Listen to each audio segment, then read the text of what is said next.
Les agradecemos su presencia a este seminario, a esta mesa de diálogo.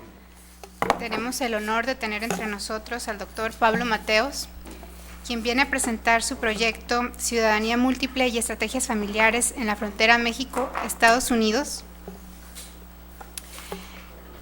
El doctor Mateos es profesor investigador en el Centro de Investigaciones y Estudios Superiores en Antropología Social CIESAS Guadalajara desde 2012. Es miembro del Sistema Nacional de Investigadores de México, es nivel 2. Ha sido profesor investigador en Geografía Humana en University College London, Reino Unido, donde desde 2013 es profesor honorario. Es doctor en Geografía por University of London y sus intereses de investigación recaen en la geografía social, urbana y de la población. Su trabajo se centra en investigaciones de la geografía de la etnicidad, ciudadanía, migración y segregación urbana, siendo pionero en el desarrollo de nuevos métodos de investigación multidisciplinaria en ciencias sociales. Ha publicado un libro monográfico con Springer, Alemania, y más de 40 artículos en revistas y libros dictaminados. Él nos invita a ir a su página, que es pablomateos.com, para obtener mayor información sobre su perfil y sus investigaciones, que son muy interesantes. Bueno, sin más, le damos la palabra al doctor Pablo para que nos haga la presentación de este proyecto. Muchas gracias. Pues gracias, Eunice, por la invitación y la oportunidad, y también a Araceli Almaraz por organizar este seminario con muy poco tiempo de antelación, aprovechando una visita que tenía a Tijuana. Entonces, muchas gracias por recibirme y por organizar la mesa de diálogo. Hablé con Araceli muy brevemente y bueno, le conté un poco lo que estaba haciendo y a ella le pareció interesante como tener una conversación con muchos de ustedes que conocen mejor que yo este fenómeno, sobre todo desde el punto de vista de la frontera. Bueno, aunque el título estaba diciendo a Eunice que lo formuló Araceli, le añadió ahí frontera, pero mi objetivo, digamos, además de que conozco muy poco de la frontera México-Estados Unidos, es integrarlo dentro de un proyecto más amplio sobre ciudadanía múltiple México-Estados Unidos, que a su vez se inserta en una línea que llevo trabajando más tiempo, que es ciudadanía múltiple e inmigración de latinoamericanos en general, sobre todo en Europa. Entonces, en la plática básicamente tengo dos partes. Una, el inicio es un poco para contextualizar por qué es interesante estudiar la ciudadanía múltiple o una nacionalidad múltiple o doble nacionalidad. Hay distintas maneras de llamar este fenómeno. Yo utilizo los términos ciudadanía y nacionalidad de manera intercambiable, aunque realmente no significan exactamente lo mismo. Normalmente el concepto de ciudadanía es más amplio que el de nacionalidad, que se refiere a un estatus legal, pero muchos autores los utilizan intercambiablemente. Entonces, ¿por qué me centro en esto? Es un poco los contenidos de la charla, tendencias generales sobre ciudadanía múltiple en el mundo y en particular porque me interesó la ciudadanía México-Estados Unidos, y a partir de ahí describiré un poquito el proyecto que tengo planteado, que realmente en México está iniciando apenas, y tengo una solicitud pendiente con CONACYT que si se aprueba el mes que viene ya se podrá desarrollar con mayor detalle. También ahí les pediría, no sé, sugerencias, y me interesaría venir ya más despacio al COLEF y a Tijuana a ir para hacer el trabajo de campo. Y en particular me voy a centrar en uno de los ejes metodológicos que vamos a utilizar, que lo hemos llamado etnografía, o hacer etnografía online, digamos, o en internet, que es bastante innovador y pienso que les puede interesar más. Entonces voy a desarrollar esa metodología. Y en general, bueno, yo antes trabajé la geografía de la identidad, la etnicidad. Me interesaba esta parte de cómo los estados se abren o se cierran a la inclusión de poblaciones a través del mecanismo de la nacionalidad o la ciudadanía. Y hay varios autores, uno de ellos Christian Jobbke, un politólogo, que habla de la desetnización y reetnización de la ciudadanía. Son dos tendencias contrarias. Por un lado, muchos de los estados en los últimos 20 años se han ido abriendo a la incorporación de ciudadanos, digamos, con cierta diversidad étnica, ¿no? A través del sistema de derechos humanos internacional, que cada vez otorga más derechos a la persona por ser persona y no necesariamente a través de qué nacionalidad tenga, y acuerdos que han firmado la mayoría de los países desarrollados, y políticas de integración que intentan integrar a los migrantes permanentes o de largo plazo, y donde la idea es que a través del camino a la ciudadanía esto facilita la integración. Y países como Alemania, que concebían el derecho a la ciudadanía basado en la sangre, digamos, han cambiado sus constituciones en los últimos 15 años para incorporar la posibilidad de la naturalización, en algo que iba en contra de la esencia de algunos países, sobre todo europeos, basados en el jus sanguinis. Entonces, esta es la tendencia de la izquierda, que se llama la desetnización. El qué significa ser alemán, francés, etcétera, va cambiando a través de la integración de grupos étnicos de distintos orígenes, visualmente diferentes, de otras religiones, etcétera.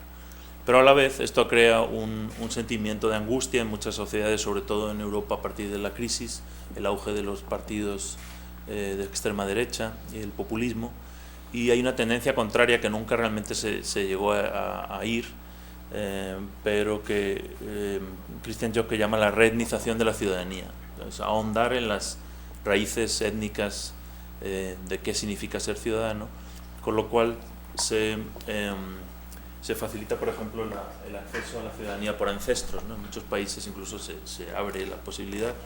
En España se aprobó una ley en 2007, la ley de la memoria histórica, para reparar daños, digamos, de la guerra civil y a los descendientes del exilio de la guerra civil, y tenía una cláusula que permitía a los nietos de españoles exiliados acceder a la ciudadanía española y con ello la ciudadanía europea, y ha habido 500.000 de solicitantes, por ejemplo, por ese camino. Italia no tiene límite en la transmisión intergeneracional de la ciudadanía. Uno puede tener un tatarabuelo italiano, etcétera, tiene derecho a un pasaporte italiano. Estos son los colectivos que hemos estudiado en varios países de Latinoamérica, sobre todo en el Cono Sur, y donde ha habido más emigración europea a principios del siglo XX.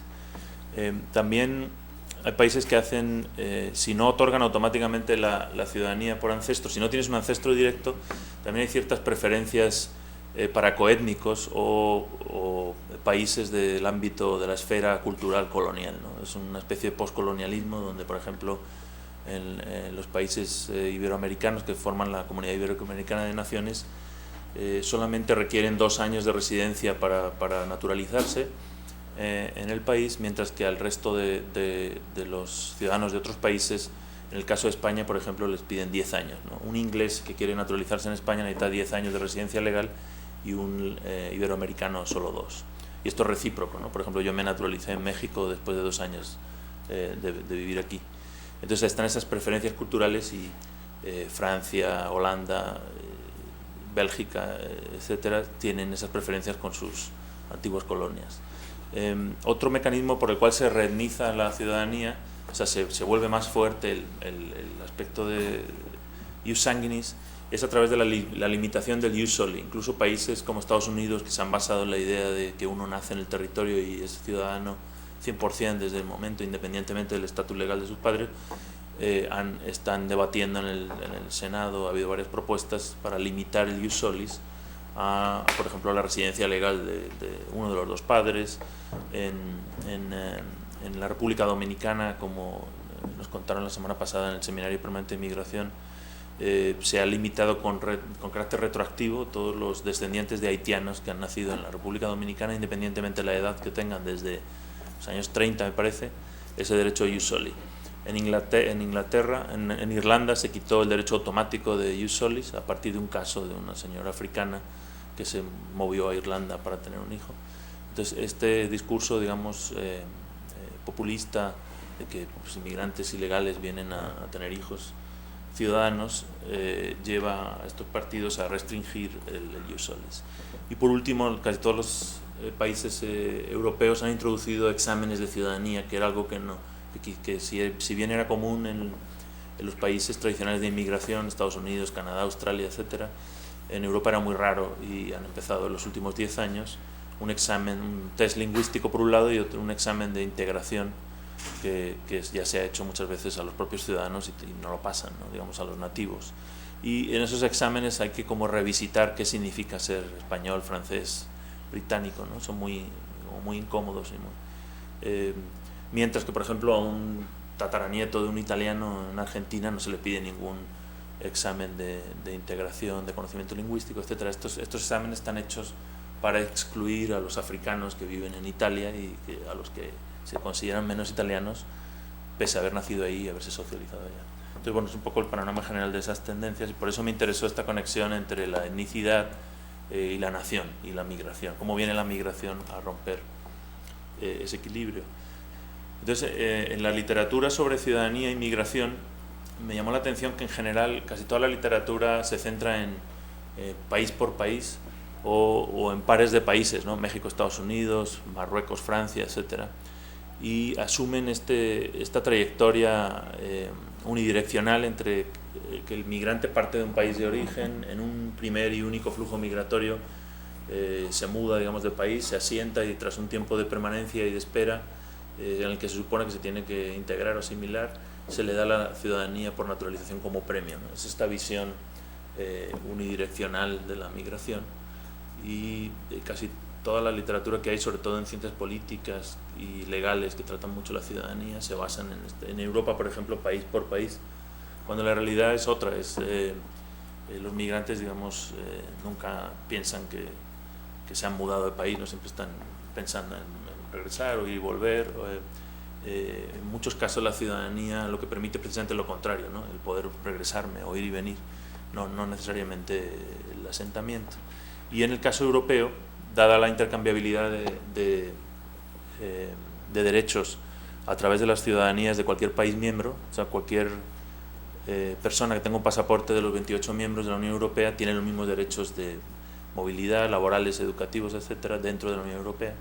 Entonces el objetivo realmente no es integrarse en el país que te da el pasaporte, sino acceder a ese espacio de movilidad, o incluso, como muchos de los migrantes que hemos entrevistado en Londres nos han dicho, latinoamericanos con pasaporte español que viven ahora en Londres después de la crisis, o sea, acceden a ese espacio de movilidad, y algunos prueban a ir a Estados Unidos con el pasaporte español de turista, ¿no? El objetivo de muchos argentinos con pasaporte italiano es ir de compras a Estados Unidos, ¿no? O sea, un tercer país. Esos flujos de circulación son los que me han interesado. Este interés en este tema partió de una conversación con un mexicano en Londres que llevaba 7 años viviendo y trabajando allá. Cuando le pregunté si tenía planes para regresar a México, me dijo: en cuanto me den la nacionalidad británica me regreso a México.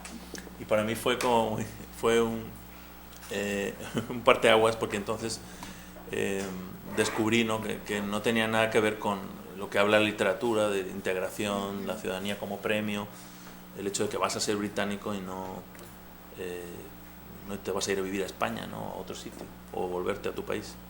Entonces aquí empezaron a salir muchas historias en el trabajo cualitativo de retorno, circularidad, el uso del pasaporte como una opción de turismo sin visado, ampliar las posibilidades de educación, que te den una beca, que puedas estudiar en otro sitio con tasas, pagando tasas de europeo, que en el caso de la Unión Europea hay una gran diferencia.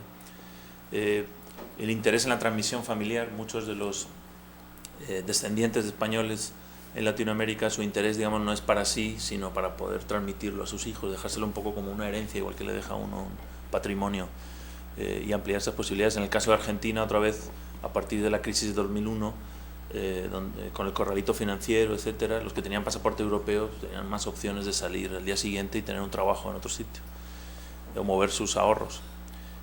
También hay aspectos sobre la extensión del estado de bienestar, quizá acceder a derechos de salud, de educación o de jubilación en algunos casos, y otros lo plantean como un seguro de vida, por si acaso, lo tengo ahí para, si pasa algo, tener más opciones, ¿no? Pero no voy a hacer nada con él, no voy a migrar. De hecho, muchos de los que han solicitado, ese 500.000 de personas que han solicitado la nacionalidad española, una vez que se la conceden no piden el pasaporte, porque por ejemplo en Cuba cuesta $40 o algo así y no los tienen. Entonces el pasaporte, digamos, hasta que no me haga falta no lo pido. Y bueno, estos estudios sobre ciudadanía múltiple entran dentro de una una red de nuevas relaciones de ciudadanía, donde hay autores, David Fitzgerald, aquí en la Universidad de California en San Diego, tiene varios trabajos sobre la ciudadanía en México, Estados Unidos, y él habla de la ciudadanía a la carta, cómo los derechos de ciudadanía se van expandiendo y las obligaciones se retraen, ¿no? Eso también invita a que crezca la ciudadanía múltiple, ¿no? En los países que tenían servicio militar obligatorio, que los han quitado, la mayoría de los europeos, digamos, el tener un pasaporte de ese país cuesta menos, que hay menos obligaciones. Esa es la tesis de David Fitzgerald.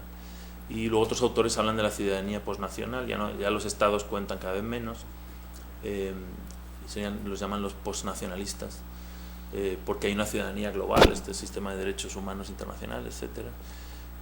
Y aquí lo que estamos demostrando un poco es lo contrario. Los estados sí el pasaporte es clave, y el Estado nacional es el único garante al final de derechos, y los que tienen ciertos pasaportes tienen unos derechos y los que no, solo tienen uno de un país débil, pues tienen menos.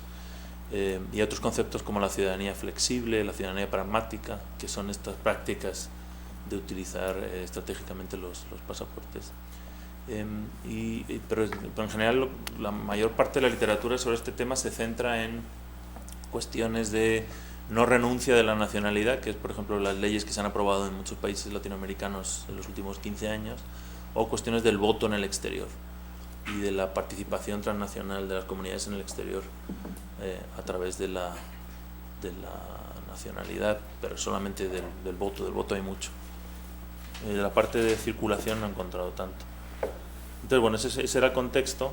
Yo el tema que más he trabajado han sido latinoamericanos, como ya dije, con pasaportes de México, de España, Italia y Reino Unido, son los más comunes, y esa circulación dentro de Europa y a veces con el país de origen, Latinoamérica, Europa.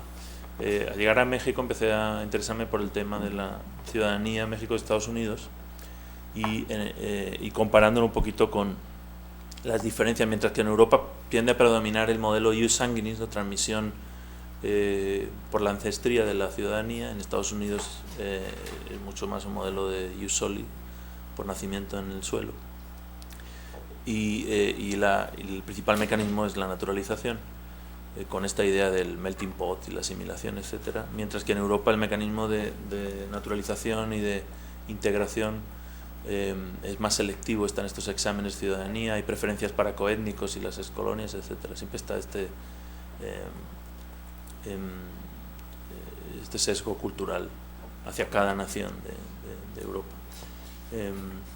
En cuanto a las principales ventajas de la nacionalidad múltiple, ya mencioné las europeas, que son esta alta movilidad dentro de la Unión Europea y en gran parte del mundo, que no exige visado de turista, por ejemplo, a los pasaportes europeos. En las entrevistas que hicimos en Londres con muchos latinoamericanos, la principal ventaja que le ven al pasaporte británico, español, italiano, etcétera, es la ausencia de visado a la hora de moverse. Y en el caso de México, Estados Unidos, obviamente si bien una green card te facilita el poder ir y venir, no te da una certeza legal a largo plazo, porque se puede perder si no resides en Estados Unidos o si cometes una felonía de esta lista tan larga de sanciones, ¿no?, etcétera. Entonces es temporal, no es transmitible intergeneracionalmente, tiene una serie de deficiencias, mientras que la ciudadanía es permanente y se puede transmitir a tus hijos, y puedes facilitar el patrocinio de familiares, etcétera. Entonces eso es lo que encuentro como principales ventajas en este contexto. En octubre organizamos un seminario en CIESAS Occidente, en Guadalajara, sobre ciudadanía múltiple e inmigración, donde tuvimos 8 o 9 ponencias comparando estas experiencias Latinoamérica-Europa con Latinoamérica-Estados Unidos, principalmente México, pero también cubrimos un poquito de otros países. Y tenemos un libro en coedición que está en proceso de publicación en el CIDE, esperemos que pueda salir al final de año, pero sería un primer acercamiento para combinar estas literaturas que normalmente no se hablan, ¿no?, de Latinoamérica, Norteamérica a Latinoamérica, Estados Unidos, en cuanto a la combinación de ciudadanía múltiple e inmigración. Y aquí participaron Jorge Durán, profesor de la Universidad de Guadalajara, y Agustín Escobar, compañero investigador en el CIESAS, estudiando la parte de Estados Unidos y de México, también el retorno. Comparando, una idea inicial mía era comparar dentro de México la doble nacionalidad en México-Estados Unidos, que es obviamente la que predomina, y una minoría pequeña de mexicanos europeos que forman parte de estos descendientes del exilio español, descendientes de franceses, húngaros, etc. La otra cuestión ha sido que la Unión Europea en los últimos 15 años se ha ido expandiendo, pasó de 12 miembros en el año 92 a 28 miembros actualmente. Entonces, a medida que se va expandiendo la Unión Europea, hay latinoamericanos que descubren que tenían un abuelo húngaro, tengo varios casos de chipriota, etcétera, griego, y descubren que tienen, o polacos, que tienen acceso a un pasaporte europeo vía ancestros, ¿no? Por ese mecanismo. Entonces, bueno, si bien este tipo de mexicanos, digamos, de alto estatus, tienen una intención de migración temporal, utilizar el pasaporte sin visado, oportunidades de turismo, educación, experiencia laboral quizá en multinacionales, etcétera, su integración binacional es baja, ¿no? son poblaciones bastante flotantes, y un tipo de transnacionalismo que yo llamé pasivo, ¿no? Tampoco se involucran mucho en las comunidades de mexicanos en el exterior, mientras que los mexicanos estadounidenses acceden a la doble ciudadanía o ciudadanía múltiple a través de la naturalización en Estados Unidos, principalmente, o hijos de nacionales estadounidenses nacidos en México. Principalmente son grupos de población de clase baja o media, y los ámbitos en México son o bien rural en el centro de México, centro occidente, o la frontera. Los flujos migratorios serían por un lado de carácter circular, sobre todo aquí en la frontera, ¿no? y otros más permanentes, a diferencia de los mexicanos europeos que son flujos más temporales. Entonces, las problemáticas que me interesaba estudiar eran estas desigualdades intrafamiliares, cómo en familias resulta que hay nativos estadounidenses, niños o mayores, inmigrantes indocumentados, dreamers, deportados, residentes permanentes, en muchos casos dentro de la misma familia, ¿no? Esto crea unas asimetrías donde unos hermanos pueden ir a la universidad y pueden tener todo tipo de derechos y otros no, y los pueden deportar o están de hecho separados. En México hay algo así como 500.000 de niños nacidos en Estados Unidos. Muchos de ellos no tienen, aunque formalmente tienen doble ciudadanía, no pueden ejercer sus derechos como mexicanos de facto porque no han legalizado su acta de nacimiento en Estados Unidos y no tienen acceso a un CURP, a un pasaporte mexicano, y entonces les excluyen del sistema educativo, o si bien les admiten, van pasando los años y al final no les dan las boletas escolares, o pasan un año en la educación de México, luego otro año en otro sitio. Entonces, sí, aunque estos niños se supone que tienen un espectro de oportunidades muy amplio por tener las dos nacionalidades, en la realidad son apátridas en México, no pueden disfrutar de los derechos como mexicanos, y en muchos casos Estados Unidos también les ignora, ¿no? O sea, aunque se supone que tienen pasaporte estadounidense, que es como han llegado.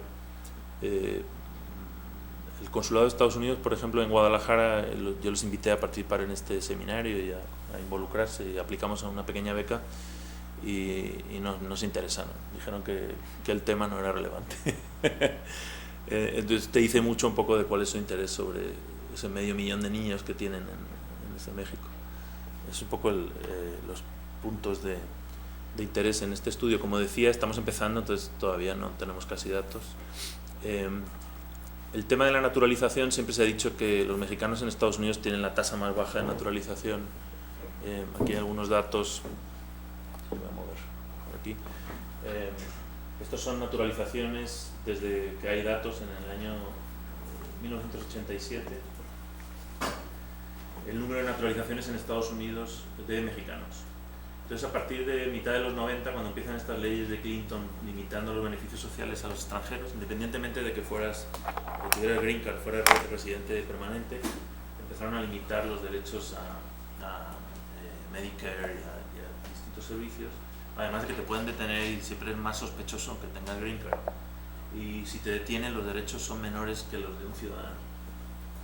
Esto empezó a empujar el interés en naturalizaciones de mexicanos hasta un pico de 200 y pico mil por año a finales de los 90. Luego, por supuesto, a partir de 2001 y 11 de septiembre ha habido varios picos. También hay aspectos administrativos, de que hay retrasos y hay filas en el proceso y de repente se aprueban muchos atrasados de otros años. Pero en total nos suman 2 millones de personas que se han naturalizado en estos 25, casi 30 años. En el año 86, que sería inmediatamente anterior a esto, se produjo la legalización conocida como IRCA, donde 2.3 millones de mexicanos accedieron a un estatus legal de residente. Se supone que muchos de ellos tuvieron abierto un camino a la ciudadanía si renovaban su estatus migratorio y accedían a la green card permanente y los 5 años de residencia. Pero sin embargo esa tasa, sí, que era en el año 95, la tasa de estos mexicanos que se naturalizaban significaba un 8% de los mexicanos que tenían derecho a naturalizarse. En el 2011 esto ha subido al 36%, pero sigue siendo mucho más baja que la del resto de los países. Todos los demás países del mundo en naturalizaciones en Estados Unidos suman el 72%. Hay estudios del Pew Hispanic que intentan entender por qué. Y hay mucho interés electoral en esto porque obviamente el naturalizarse significa que aumenta el número de votantes hispanos y como hemos visto en los últimos años pueden cambiar las tendencias electorales. Esta es una cita de una entrevista que yo no hice, que encontré en un trabajo que es muy ilustrativa de estas tendencias, de una señora que llevaba 40 años en California y dijo que me hice ciudadana para no perder derechos. Como dicen que cada vez se están perdiendo más derechos de los residentes, pues en realidad lo están forzando a una hacia ciudadanizarse. O sea, realmente no quería hacerse ciudadana, ¿no? Pero yo no me siento menos mexicana por eso. Eso no me hace menos mexicana, yo sigo en México. O sea, un poco explica esa reticencia a naturalizarse, que bueno, históricamente todavía me ha sorprendido encontrar que muchos mexicanos en Estados Unidos no conocen que tienen derecho a la doble nacionalidad, piensan que tienen que perder la ciudadanía mexicana si adoptan la norteamericana, siendo que desde el año 98 es posible tener las dos. Entonces lo que hice en primer lugar fue intentar cuantificar de cuántos ciudadanos estamos hablando, ¿no?, en ambos países, y encontré que no hay muchos datos y como todos este tipo de personas que se traslapan entre dos países es complicado definir los colectivos. Hice esta clasificación de unos 4 grupos a través de cifras que están más o menos disponibles. El primer colectivo son personas nacidas y residentes en Estados Unidos, o sea que estos son segunda segunda generación, que tienen al menos un padre nacido en México, ¿no?, a través de un estudio que hizo el Migration Policy Institute. Se calculó que hay 9 millones de nativos en Estados Unidos que tienen al menos un padre mexicano en el año 2006, aunque eso incluye personas nacidas antes de 2005. Y luego me centré en niños y jóvenes de 0 a 19 años que nacieron en Estados Unidos y residen hoy en día en México. Estos son datos del censo del INEGI. Hay un poco más de medio millón, 0.6 millones de personas, de los cuales algunos habrá ahí que sean, digamos, anglosajones, pero muy pocos. La mayoría son dobles ciudadanos, hijos con algún padre mexicano y por tanto derecho a las dos ciudadanías. Estos también tienen derecho a las dos ciudadanías de acuerdo a la ley de ciudadanía, de nacionalidad de México del 98, aunque no la solicite. O sea, de hecho lo que dice esa ley es que estos niños, estos 9 millones, bueno, y estos también, son mexicanos de nacimiento y nunca pueden renunciar a su nacionalidad, con lo cual están reconocidos automáticamente como ciudadanos aunque no la soliciten. No necesitan naturalizarse, digamos, o pedir lo único que necesitarían sería pedir su pasaporte a través de un registro consular en Estados Unidos.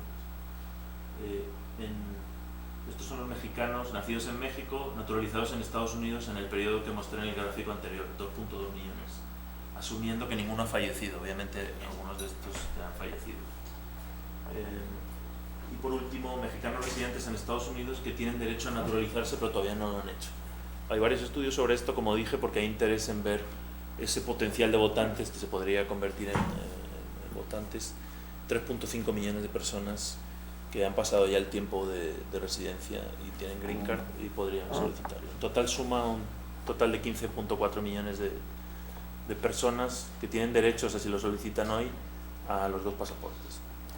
Y además de esto, habría que añadir 6 millones de mexicanos indocumentados que, si se aprueba la reforma migratoria en los términos que aprobó el Senado de Estados Unidos en junio del año pasado, con un camino a la ciudadanía, podrían tener derecho, no todos ellos, pero la mayoría, a una ciudadanía, con lo cual suma 21 millones de mexicanos potencialmente con derecho a la doble nacionalidad, ¿no? Esto es un colectivo enorme que se ignora bastante y que México, digamos, no reconoce.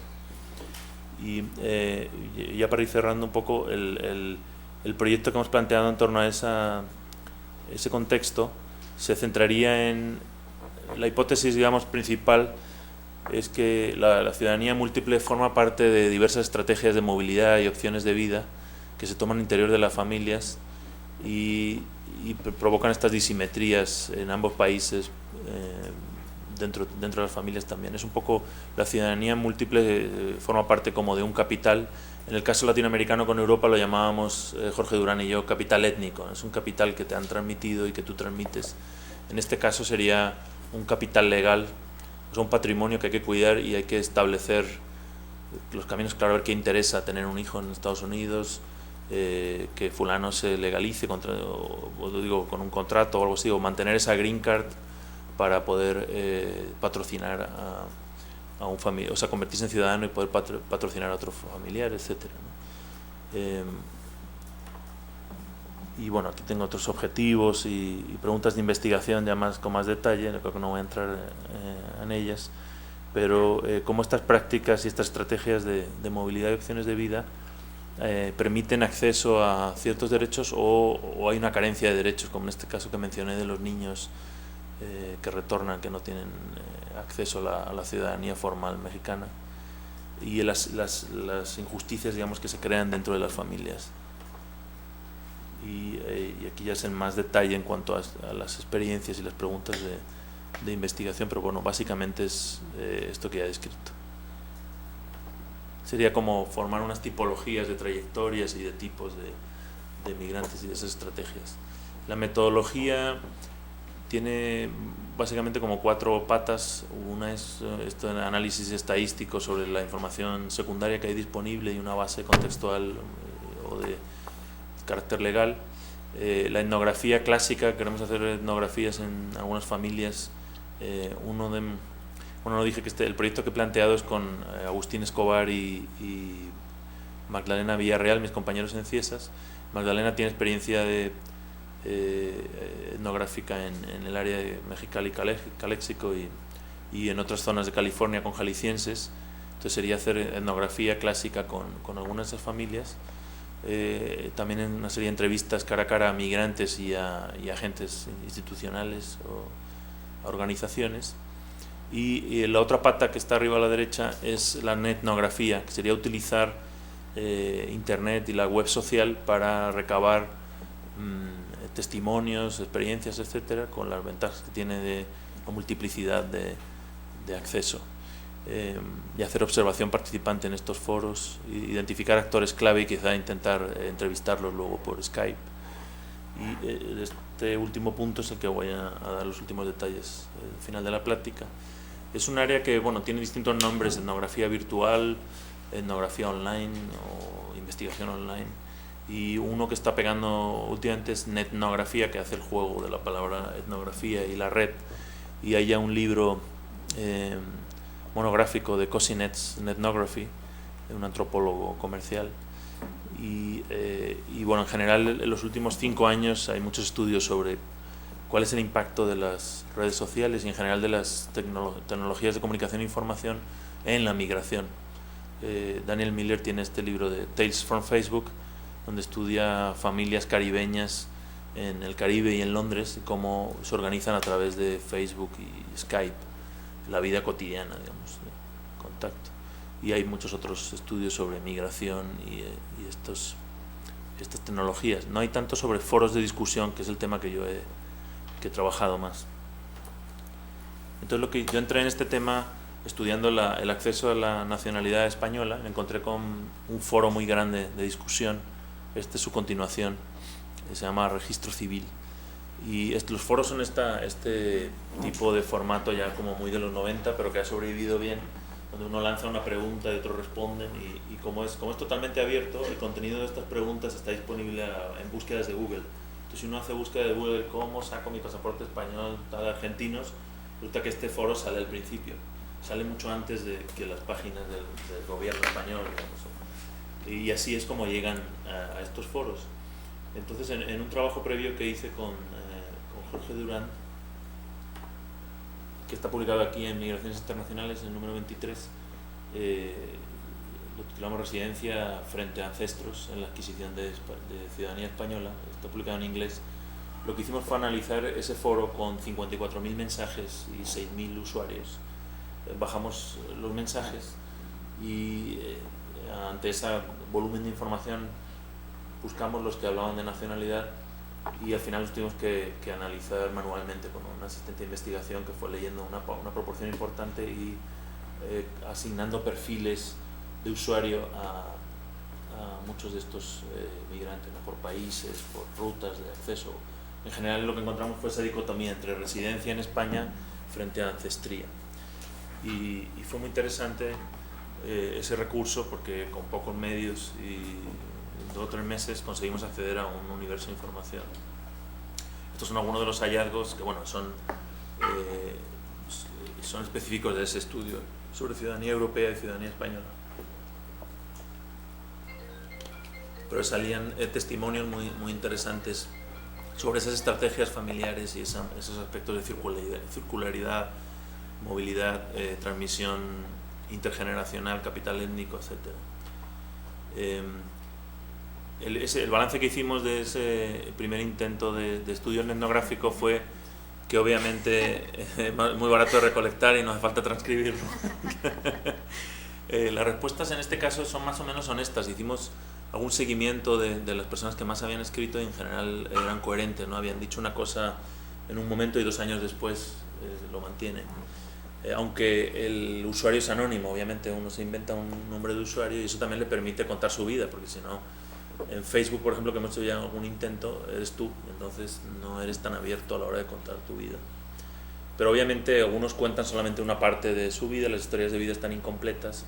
La información en general parece fidedigna porque ellos lo que quieren es que les ayuden a resolver su duda.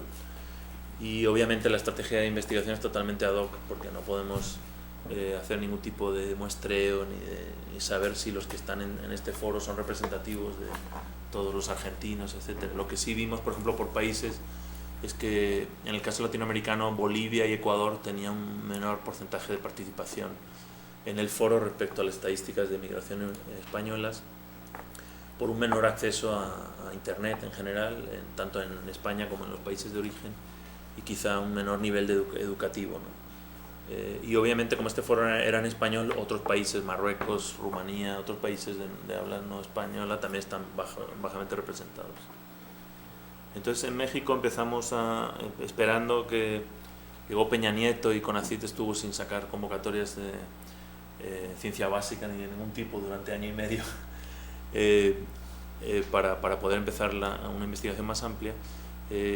Creé una página de Facebook. Alguien me dijo, ¿no? Mira, los migrantes mexicanos, esos foros, eso de darse de alta ahí y contar su vida no lo van a hacer, pero en Facebook seguro que hay muchas páginas de migrantes de Arandas, Jalisco, en California, cosas así, ¿no? Entonces abrimos esta página que se llama Doble Ciudadanía México-Estados Unidos y empezamos a poner noticias de cómo tramitar tu pasaporte mexicano o tu pasaporte de Estados Unidos, qué pasa si naciste en Estados Unidos y vives en México, qué tienes que hacer, cómo tienes que apostillar, todo esto, ¿no? Entonces se generó mucho interés y hay 6.700 seguidores de la página. Van poniendo comentarios. Estos de la derecha son comentarios que hacen a alguna de las noticias. Yo en México queriendo la nacionalidad mexicana.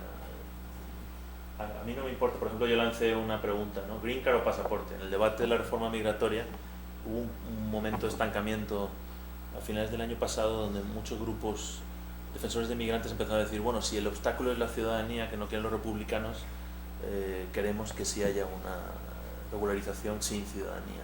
Entonces, muchos de estos usuarios de Facebook decían, a mí no me importa tanto la ciudadanía, con una visa para poder viajar y regresar a mi país sería suficiente, ¿no? Empieza a salir esto de la necesidad de salir. Y otros no, que dicen, passport, den la ciudadanía. Estos son opiniones abiertas en esos comentarios, pero lo que encontré es que la gente no es tan honesta ni cuenta tantas cosas como en los foros. Entonces, esta es la página en vivo. Lo que sí estamos recibiendo son muchos mensajes directos, ¿no? que me mandan, y yo ahora mismo no tengo la capacidad de responder a todos, y muchos son cuestiones legales, ¿no? Pasó esto. Pero ¿cómo se abre la página de los mensajes? Hay como 60 mensajes o así. Y los casos que sí he conseguido responder, a muchos son en la frontera, por ejemplo, de gente que resulta que lleva toda la vida cruzando, nació en Brownsville y pues lleva toda la vida cruzando y no tiene pasaporte de Estados Unidos. Es que cada vez me piden más el pasaporte, ¿no? Bueno, no sé, hay una serie de casos muy interesantes, y se ve esto de que muchos no tienen el conocimiento de que pueden acceder a las dos nacionalidades. Sale el caso de los deportados, ¿no? Si te deportan de repente y resulta que no habías inscrito a tus hijos y los tienes que mover a México, tramitar luego su acta de nacimiento, su CURP y su pasaporte mexicano desde acá es mucho más complicado que si lo registras en el consulado directamente allá, ¿no? Entonces ese tipo de testimonios está saliendo mucho, ¿no? Y de hecho hay gente que se burla, ¿no? ¿Para qué quiero el pasaporte mexicano? Etcétera. Sale esta parte de la no valoración de la doble nacionalidad, ¿no? Muchos lo que quieren sí es doble nacionalidad, pero por el lado de la ciudadanía de Estados Unidos nada más. Que eso también lo encontramos en Europa con los latinoamericanos de los países a los que les piden visado. Tengo una pregunta. Sí. Esto es parte de un proyecto de CONACYT, pero en esta página tienes asesoría legal. Porque vi los programas locales cuando la gente paga abogados para tramitar trámites migratorios, salen utilidades, no decir, van más poniendo, pero tendrán una. Sí, bueno, yo he tenido cuidado de no meterme obviamente en asuntos que no conozco. Lo que hago es les mando los links de las páginas de la Secretaría de Relaciones Exteriores, del Homeland Security, o sea, dónde están los formularios, digamos, o sea, una información básica, ¿no? Y eso en general les ha servido. Pero sí, o sea, hay otras páginas de abogados que hacen, páginas incluso en Facebook, que lo que intentan luego pues, es vender sus servicios, claro. O les digo, dirígete al consulado de México en Chihuahua, digo, de Estados Unidos, etcétera, ¿no? O sea, la idea del proyecto de CONACYT sería montar una página donde esté toda esa información de manera clara, incluso que puedas poner tus preguntas, ¿no? ¿Cuál es tu caso? Yo nací aquí, vivo allá, mi padre tal, y que salga un poco como qué tienes que hacer, también como una manera de engancharles en que participen en el foro, etcétera. No sé cómo regresar aquí. Bueno, ya voy terminando.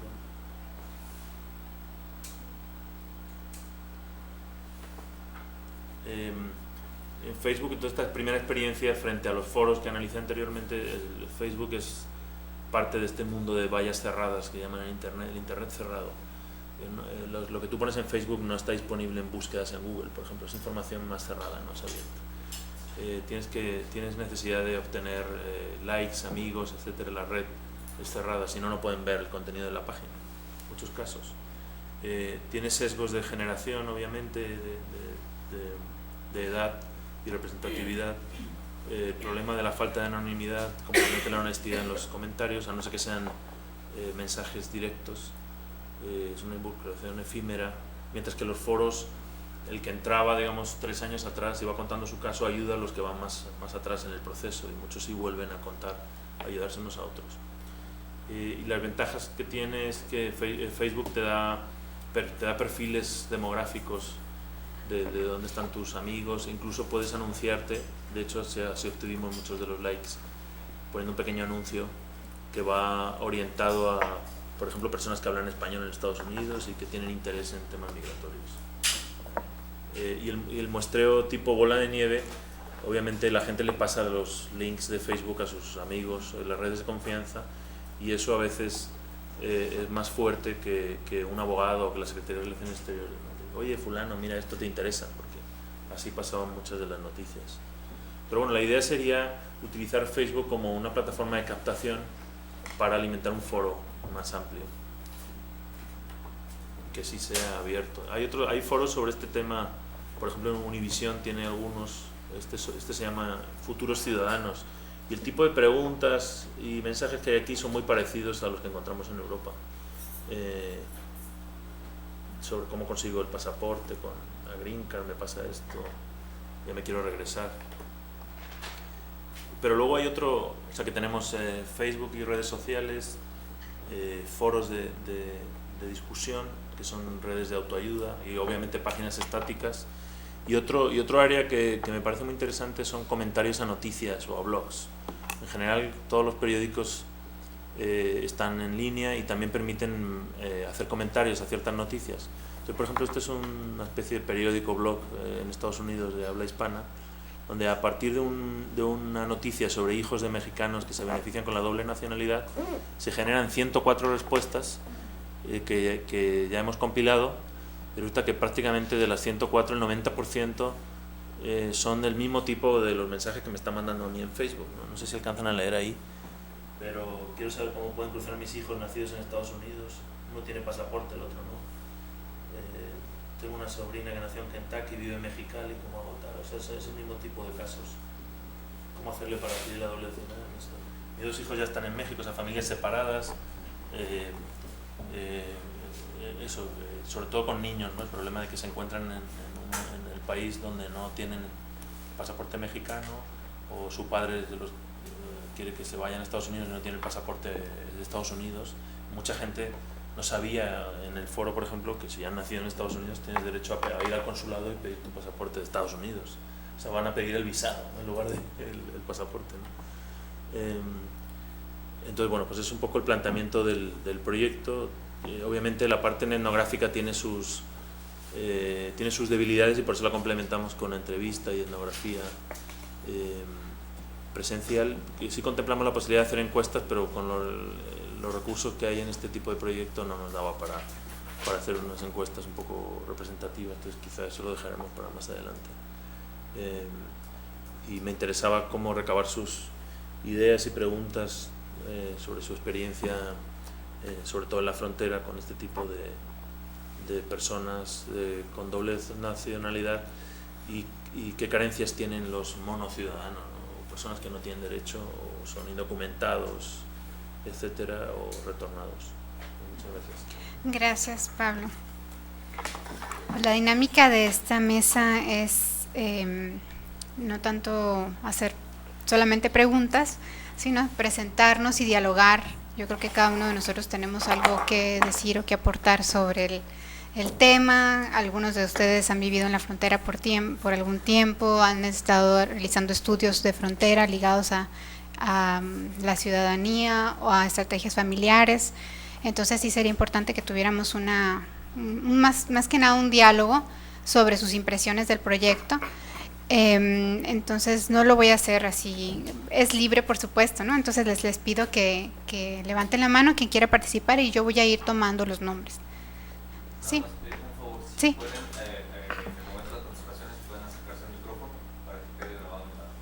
Por supuesto.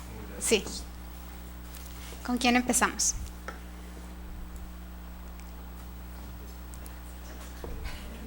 Bueno, tal vez conmigo. Bueno, primero que nada felicitarte por tu proyecto. Yo creo que es muy interesante. Estás viendo la ciudadanía múltiple desde múltiples aristas, no nada más la cuestión familiar, sino la cuestión legal, la cuestión política. O sea, tiene un marco muy, muy amplio de análisis, y también una felicitación porque tu metodología va a ser disciplinaria, o sea, pues a partir de cuestiones cuantitativas, también cualitativas, y vemos que ahora también estás usando las tecnologías de la información para recabar información sobre estos ciudadanos estadounidenses. Y bueno, esto seguramente le dará una gran riqueza al estudio. No tendremos una mirada parcial, sino una mirada bastante compleja y completa de lo que es la doble ciudadanía. Yo tengo algunas preguntas y algunos comentarios, ¿no? Tú manejas que hablas de que digamos esta estrategia de conseguir la ciudadanía estadounidense por parte de los mexicanos es un tanto de poblaciones rurales y fronterizas, ¿no? Más bien de la clase, hablas de la clase baja, media baja. Y no estoy tan seguro de esta situación porque tal vez sí desde el centro de México, pero en la frontera es una estrategia que se ha venido dando más bien entre clases medias altas. El acceso, el ir a tener a tus hijos en Estados Unidos no es para todas las personas, o tienen redes sociales, de las cuales a lo mejor Silvia nos podrá hablar, que ella ha trabajado bastante en las redes sociales en ese sentido, o tienen dinero para pagar los hospitales privados. Tienen visado para poder cruzar, ¿no? Claro, y tienen visa fronteriza, al menos de turista, ¿no? Para poder cruzar. Hay estudios de los años 90 sobre utilización de servicios de salud de maternidad en los Estados Unidos, que prueban esta hipótesis, o sea, no es una hipótesis ya aprobada, ¿no? Son personas que tienen esos recursos. Entonces ahí yo, es la anotación que le haría, ¿no? En el centro del país sí, pero en la frontera no. Luego, ¿qué otra cosa había notado?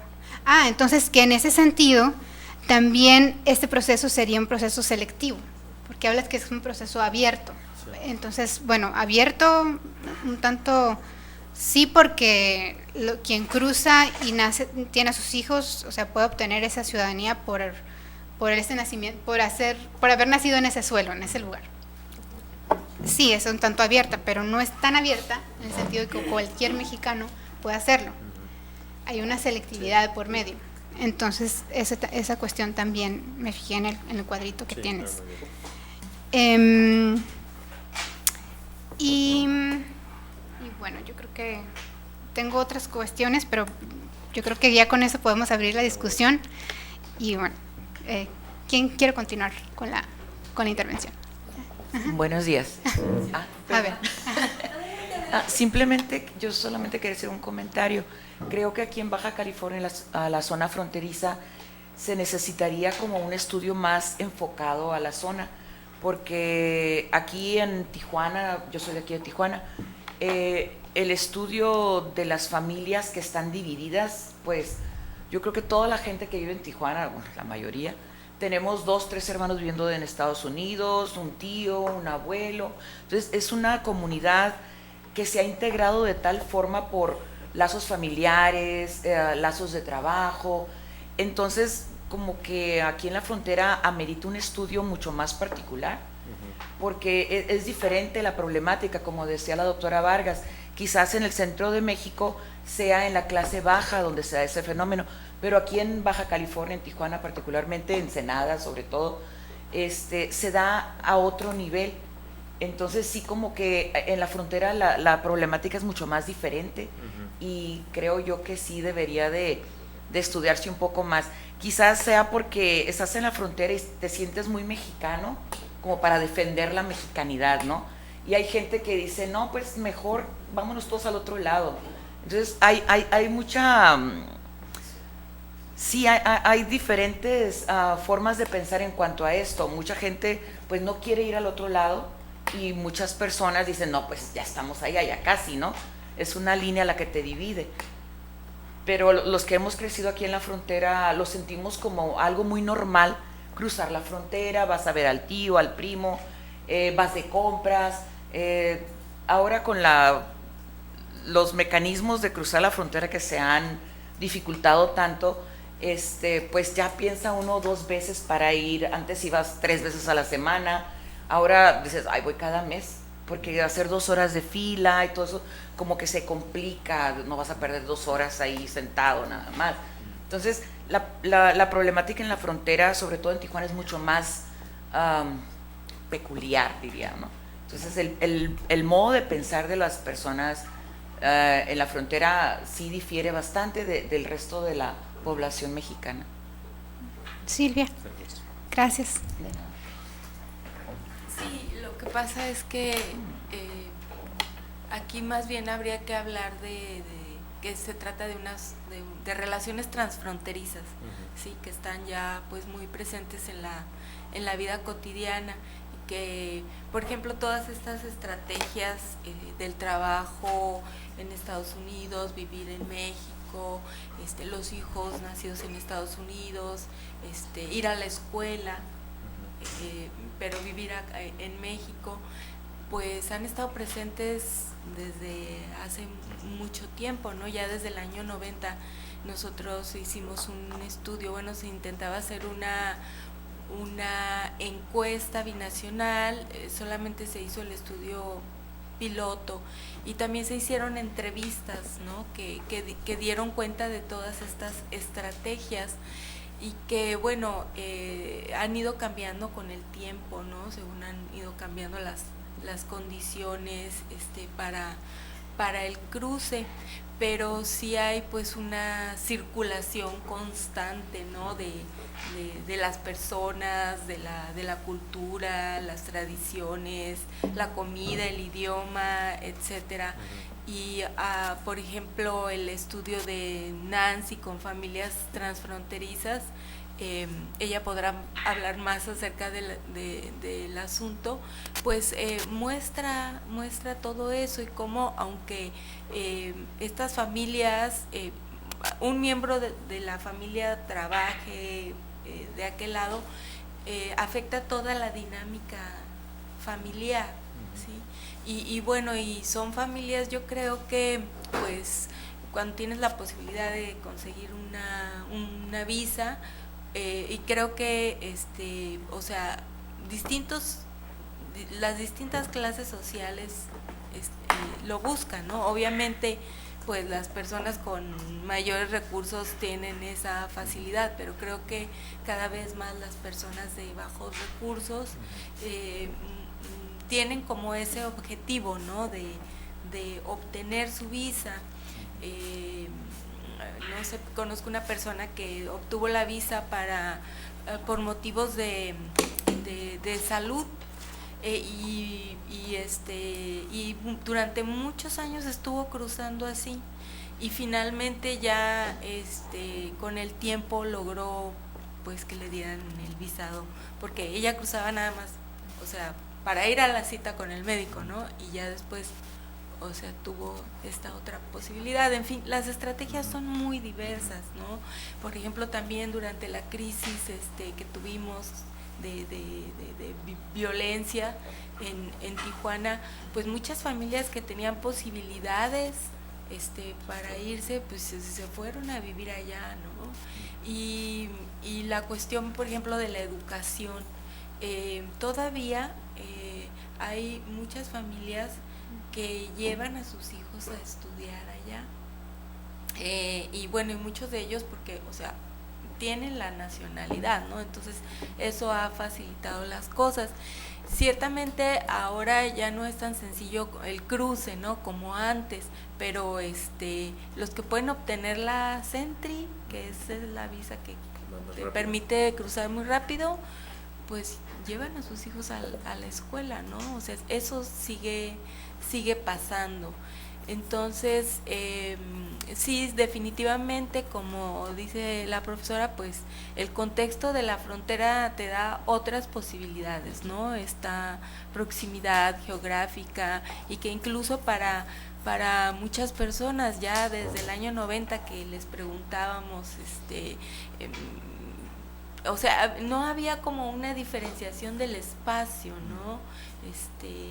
La línea esa era así como imaginaria, pues es que es lo mismo, ¿no? Es una sola región, Tijuana, San Diego. Sí. El otro comentario que yo quería hacer y que me llama mucho la atención es en relación a la metodología que incorpora pues el uso de las tecnologías. Y yo estoy actualmente leyendo la tesis de una estudiante de doctorado. Ella está haciendo su tesis sobre la migración o sea, sobre adolescentes no acompañados. Y creo que ella no lo buscó precisamente, pero el uso del Facebook resultó ser muy importante en su investigación, porque aquí la dificultad es que son poblaciones móviles, o sea, son chicos que los deportan y están un tiempo pues en la casa IMCA o en algún otro albergue, y entonces de pronto estaba este problema de que pues los tengo que ir a entrevistar de inmediato y no sé si los pueda ver después, porque se van a ir, ¿no? Entonces el Facebook resultó ser pues una estrategia fabulosa, porque le ha permitido seguir en contacto con los chicos, o sea, seguirles la pista y e incluso crear pues como un tipo de relación más estrecha, ¿no? Entre la investigadora y los sujetos de estudio, y que incluso le ha permitido apoyar a algunos de estos chicos, ¿no? Uno de ellos que otra vez se volvió a ir, y bueno, todas estas historias, ¿no? De ir y venir. Entonces, quería comentarte esto, ¿no? Porque yo le he insistido en que ella tendría que desarrollar o escribir en su metodología esta parte, ¿no? que surgió así como muy espontánea, pero que me parece que es muy importante, porque es una fabulosa alternativa, ¿no? Para el seguimiento de estas poblaciones móviles. Muy bien. Gracias, Silvia. ¿Alguien más quiere intervenir? Nancy. Buenos días. Mi nombre es Nancy Utley. Yo trabajo en el Departamento de Estudios Culturales. Yo hice mi tesis de maestría sobre prácticas de las familias transfronterizas. Entonces me parece muy interesante lo que usted está planteando, porque además está incluyendo una mirada pues de corte legal, ¿no? Que es la ciudadanía. Yo me enfoqué más que nada a las prácticas, a cuestiones identitarias y motivos del cruce y de este tipo de estrategias que desarrollan las personas, las familias, para mantener vínculos y de qué manera les impacta la circularidad. Sí vi algunas diferencias en cada familia y de qué manera impacta que algunos tengan documentos y otros no, pero sí les preguntaba si querían la ciudadanía. En su mayoría, al menos en el estudio que yo hice, me decían que la ciudadanía no era en sí importante por sí misma, lo que en el contexto fronterizo, que es lo que estamos diciendo todos, de que es la diferencia a lo mejor entre otro tipo de fronteras, particularmente México y Estados Unidos, que hay una diferencia, una simetría muy marcada. Son dos países totalmente distintos, en donde México, yo les preguntaba, entonces, ¿para qué quieres ir a Estados Unidos a trabajar? En su mayoría cruzaban a trabajar nada más, porque ahí hay dinero, ¿no? Y México es un país con diferencia, o sea, entre México y Estados Unidos hay una diferencia económica muy grande. Entonces la gente cruza la frontera, las familias toman este riesgo de separarse, porque es un riesgo cruzar con un documento que no es el que te permite trabajar en Estados Unidos. Entonces es un riesgo que están corriendo todos los días, y la ciudadanía únicamente les significaría evitar el riesgo, nada más. Y tal vez evitarle a sus hijos, en eso sí estoy de acuerdo, evitarle a sus hijos que tengan que enfrentar ese riesgo, y que a veces es hasta agresivo el trámite de documentación para visa o para estar cruzando todos los días. Desarrollan estrategias para no ser descubiertos de que están trabajando allá ilegalmente. Y el tiempo también, que los separa de dinámicas familiares, no pueden estar con la familia porque la línea es de 4 horas o 5 horas, porque no sacan la Sentry, porque tienen miedo a ser descubiertos de que están trabajando en Estados Unidos con una visa de turista. Entonces la ciudadanía Le digo, repito, en lo que yo estudié no es porque quiero ser ciudadano para estar yendo de compras, ir a viajar, es nada más para evitarse esos malos ratos o esos momentos que amenazan el bienestar familiar en uno de los casos. Y en su mayoría también les preguntaba, y si no tuvieras que trabajar allá, pues no trabajarían allá, porque prefieren estar de este lado donde se sienten más seguros con la familia, lo hacen nada más como estrategia de bienestar económico para la familia, entre muchas otras cosas. Y bueno, y me parece muy interesante también la perspectiva esta metodológica de la netnografía, que yo creo que a mí en el caso de mi estudio me faltó integrar eso, pues no tenía la metodología, yo creo que me va a servir para poder seguir ahondando en ese tema de cómo mantener vínculos a través de las redes sociales, no nada más físicamente. Muchas gracias. Gracias. ¿Alguien más? Adelante. Sí, gracias, doctora. Felicitarlo, doctor, por este esfuerzo, y también pues a la doctora Vargas y a la doctora López. Silvia López y todos los dedicados aquí en el COLEF a estos temas. Pues la migración definitivamente que es una cuestión connatural al ser humano, la movilidad, pero va de movilidades a movilidades, las forzadas y las culturales y las de recreación, ¿verdad? O de salud. En este caso a Estados Unidos, pues es donde está la mayoría de nuestros connacionales, yo creo que como el 95%. Forbes sacó me parece que es como el 5% de los mexicanos que se van con otras miras, los artistas, los escultores, músicos, pero es en realidad un porcentaje, y le daba mucho énfasis a esa migración, y pues no denostaba esta migración, sino que decía que no iban de trabajadores, ¿verdad? Pero pues estos trabajadores son en este momento, si no me equivoco, la segunda fuente de ingresos del país después del petróleo, porque el turismo se fue al tercer lugar. Entonces, de entrada, este esfuerzo, muchas felicidades, y a todos los que se dedican a estudiar estos temas. Y yo le sugeriría que sí se apoye de algún abogado, o varios, de sus amigos, conocidos de mucha confianza, porque todos estos temas caemos en el derecho consular, la actividad consular que hace, la parte legal, la que hacen nuestros consulados en Estados Unidos especialmente, que son como 40, 45 consulados, y en el derecho internacional privado. Sí, como estas preguntas que le formulaban en el Facebook, y a su vez esta parte de después de involucrarse legalmente en ambos países, con los diferentes estatus migratorios de los nacidos allá, de los que se vienen, de los residentes. Entonces entramos a un entramado legal complicado, o interesante, bonito.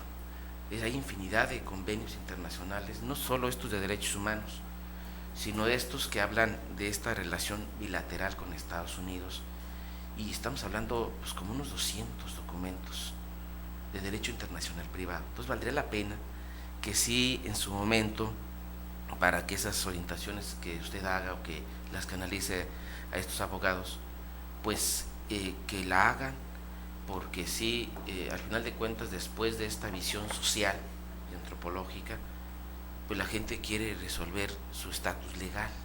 Entonces valdría la pena, como sugerencia, doctor, que tenga ahí algún equipo de abogados.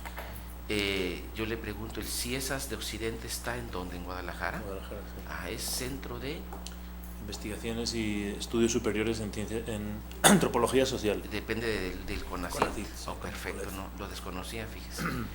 Y a su vez, mire, invitarle a usted, a la doctora Nancy, a la doctora Silvia, para ver si después en su momento nos acompañan. A mí me interesó este tema aquí en la Casa de la Cultura Jurídica de la Suprema Corte, precisamente porque los abogados, nosotros, esta visión no la tenemos, de movilidad o de enfoque social o antropológico o económico, y hay ocasiones hasta que ni el derecho internacional, porque es infinidad también el ámbito del derecho. Entonces, por tratarse de abogados fronterizos, valdría la pena, yo los invito a ustedes de Guadalajara después que venga, y a las doctoras, y al grupo de estudiantes, si no me equivoco, de posgrado de aquí del COLEF, que también nos acompañen y nos apoyen con esta visión para que los abogados también la tengan. Preguntamos a los abogados sobre estas cuestiones de familias transfronterizas o de si les interesa indagar en estos temas o el derecho internacional, y es muy poquito el sector de los abogados que le interesa, y con temas muy específicos. Hay como un tabú en el mundo de los abogados para acercarse a estudiar aquí en la frontera al sistema jurídico estadounidense. Infinidad de pretextos para no estudiarlo. Podemos ir, si de compras, como dice usted, ¿sí? Ir de paseo 1 o 2 veces, o ya la aplazamos una vez por mes, pero no estudiar el sistema jurídico, y mucho menos de ponernos a disposición del consulado mexicano en San Diego o en Los Ángeles para poder ser peritos en derecho cuando mexicanos se involucren en juicios allá. Fíjese qué interesante tema. Hay como una barrera, una banda mental impresionante de no quererse acercar. Es cultural, pues, este tema de estas dos naciones, difícil su relación bilateral desde 1848. En consecuencia, yo les invito, yo soy ahí el director, para que en su momento, pues, todos ustedes nos ayuden para hacer también ahí como estos eventos y convocar ahora al sector de los abogados. Está invitado, doctor, para que venga desde Guadalajara hasta acá otra vez, y junto con las doctoras y ustedes mismos. Muchísimas gracias. Gracias por visitarnos a la Casa de la Cultura Legal. ¿Alguien más tiene una participación, un comentario? Joaquín. Sí, en días pasados el doctor Durán hablaba de un nuevo cambio en la dinámica migratoria a partir de los hechos recientes, la crisis económica, etcétera, en Estados Unidos. Lo cual me lleva a pensar si estos niños mexicoamericanos, que hoy día son niños, pueden ser aquellos que vuelvan otra vez a cambiar esa dinámica migratoria en unos años. Y particularmente me refiero, retomando lo que decía la doctora Eunice respecto a la diferencia que existe en la frontera, donde pues efectivamente se trata de clases sociales y económicas un poco más altas que en el resto del país, pero no solamente en cuestiones de ingreso, sino también en cuestiones de lenguaje, en cuestiones de mayor movilidad, y que me lleva a pensar si acaso esta parte de estos mexicoamericanos fronterizos pudieran ser comparables con las personas con más de una nacionalidad en Europa. Es decir, los europeos que se mueven también manejan más de una lengua, etcétera. Comparten muchas cosas con los migrantes fronterizos. Eso por un lado. Y por el otro lado, la cuestión de la perspectiva o de la diferenciación de perspectivas en cuanto a la movilidad y en cuanto al retorno entre las zonas del centro del país y las zonas de aquí de la frontera. Porque yo de forma personal conozco casos de niños que nacieron en Estados Unidos, regresaron a la zona centro del país, de niños, pero nunca más volvieron. Entonces, esos niños ni siquiera hablan inglés, a diferencia de los que están aquí en la frontera. Y dejaría yo en el aire una pregunta, tal vez no concretamente de la cuestión México-Estados Unidos, pero sí de ciudadanías múltiples, en cuanto a qué pasaría o qué pasa con las fuentes de información cuando se trata de más de 2 ciudadanías, porque también hay casos en el que el papá es de un país, la mamá es de otro país, pero los abuelos son de diferentes países, o los papás se encontraron en un tercer país donde nació el hijo. Entonces ahí ya se complica más el asunto, y cómo lo medimos además.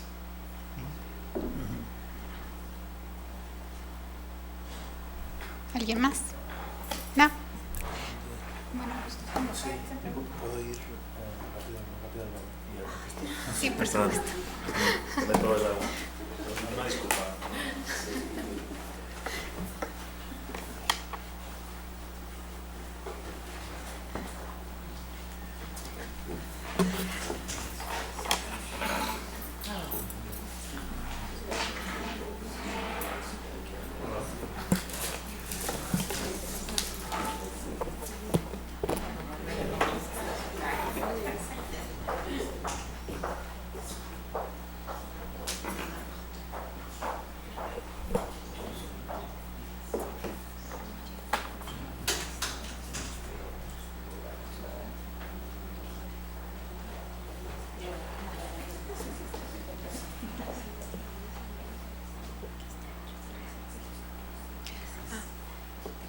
Por supuesto, le conozco. Sí.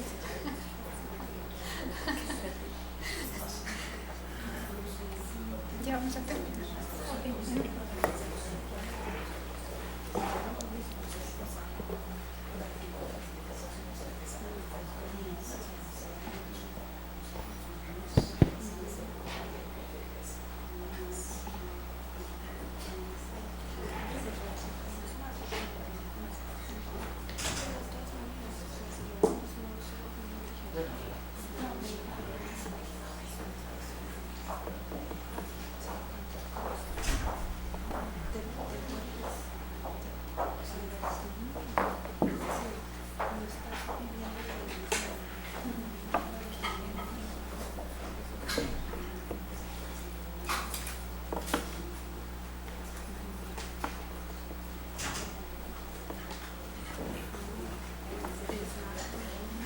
Gracias, me disculpa. Gracias por no marcharse. Tomé demasiado agua. No, pues muy interesante. Muchas gracias por todos los comentarios, preguntas. Sí, bueno, no sé si insistí. Yo creo que no insistí suficientemente al principio de que Araceli había puesto frontera en el título, pero realmente, o sea, el estudio es, digamos, de todo el país, y desde el principio yo siempre supe que la frontera era un caso particular. De hecho, por ejemplo, en unas láminas que le enseñé a Eunice de Ernesto Rodríguez Chávez, donde ha intentado cruzar datos en cuanto a las fuentes de información sobre nacidos en Estados Unidos con padre mexicano, etcétera, en el censo, él sugería excluir la frontera porque es otro caso, ¿no? Es este mundo fluido de tradición ya de varias generaciones, donde es muy difícil capturar. De hecho, aquí veía, no les puedo presentar las láminas porque no le pedí permiso para usarlas, pero viendo los datos veíamos que aproximadamente el 64% de las personas de 0 a 19 años que han nacido en Estados Unidos y viven en México viven en hogares con padres mexicanos. Pero del otro 35% probablemente ya muchos sean de tercera generación, como me dice Eunice, no sé, que todavía hay más. Entonces, sí, me dieron muchas ideas muy interesantes sobre el caso de la frontera. De hecho, cuando estaba revisando anoche el cuadro, cuando puse clase baja, media, baja, me imaginé que aquí había bastantes excepciones. Pero es interesante esta parte porque sí, obviamente los recursos para tener intereses en Estados Unidos, para ir a comprar, para mandar a tus hijos al colegio, etcétera, pero también para pedir el visado de Estados Unidos, ¿no? Porque ahí, por ejemplo, más mi experiencia personal con mi esposa hace muchos años solicitando el visado de Estados Unidos para ella y su madre, ella es mexicana, estaban en una fila en el consulado de México, de Estados Unidos en Guadalajara, una fila enorme, ya con los papeles, y alrededor tenían señoras que no sabían leer bien. Estaba mi esposa ayudándole a entender el formulario y tal, y de repente llega un funcionario consular, sacó a mi esposa y a su madre de la fila, ustedes vengan por aquí, y les saltó la fila. O sea, ya hay un filtro de fenotipo, bueno, no sé si ahora, pero esto fue hace como 10 años, y tú ves a los otros señores con sombrero, con bolsas, con botas, no se le van a dar el visado. O sea, hay un aspecto socioeconómico y racista en la manera en la que se asigna el visado, para qué lo vas a usar, que ya está estratificando la estructura de clases mexicana, pero desde el lado de Estados Unidos, ¿no? Sí. El mes que viene tenemos una conferencia en una un congreso de geógrafos de Estados Unidos y va a presentar un profesor de la Universidad de Florida, va a presentar un caso sobre el acceso al visado en la Ciudad de México, el visado de Estados Unidos.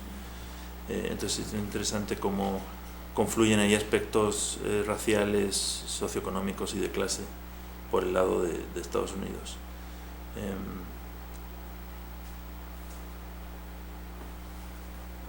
Y luego me interesaría mucho leer el estudio de la tesis de maestría de Nancy, como mencionaste, y las prácticas que tú mencionaste, el aspecto de... O sea, tú decías que tenían un interés económico en el caso de tus informantes, ¿no? Y que la ciudadanía permite esa estabilidad familiar y legal, ¿no? De cruce, que es exactamente un poco la hipótesis de la que yo partía. Y no lo mencionaste directamente, pero es esto de que realmente la ciudadanía no es una cuestión de identidad, ¿no? Como mucha de la literatura trata de eso, ¿no? Para ver hasta qué punto ya te sientes, en el caso de otros países, ¿no? Británico, tal, para ya solicitar la ciudadanía. Y sorprendentemente muchos estudios de ciencias políticas y algunos de ciencias sociales todavía parten de esa idea, ¿no? Que es una cuestión de identidad, de voto, de democracia, de valores, cuando realmente es algo muy pragmático, ¿no? y de tránsito. Y no conocía estos casos de visado de turista utilizado para trabajar, etc. Entonces habría que ver también esos mecanismos de cómo se llega a la ciudadanía, a través de qué visados o qué historia familiar, o si te regularizaste en el 86 o tienes un padre que se regularizó entonces o no, y los que llegaron después ya se cerró la entrada, ¿no? Para los que viven en Estados Unidos.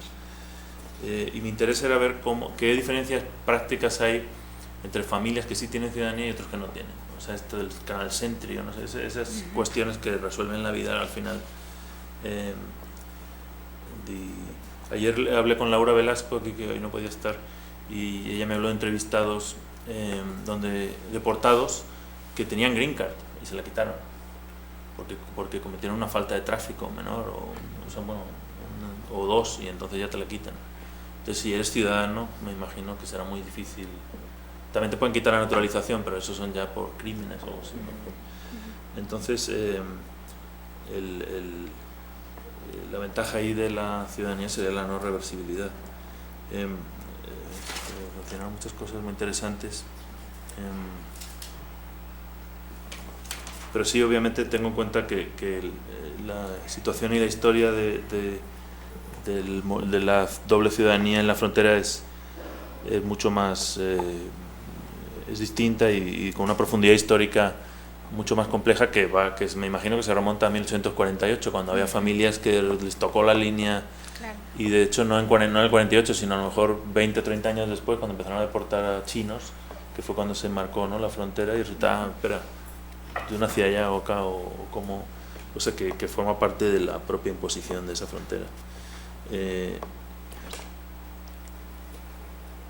En el estudio que mencionaban de tu alumna sobre adolescentes no acompañados y la situación, sí, muy interesante. De hecho, la mayor parte de los estudios que han utilizado redes sociales lo hacen en ese sentido, ¿no? O sea, como para reforzar la metodología tradicional de la entrevista, etcétera, para poder hacerse un seguimiento.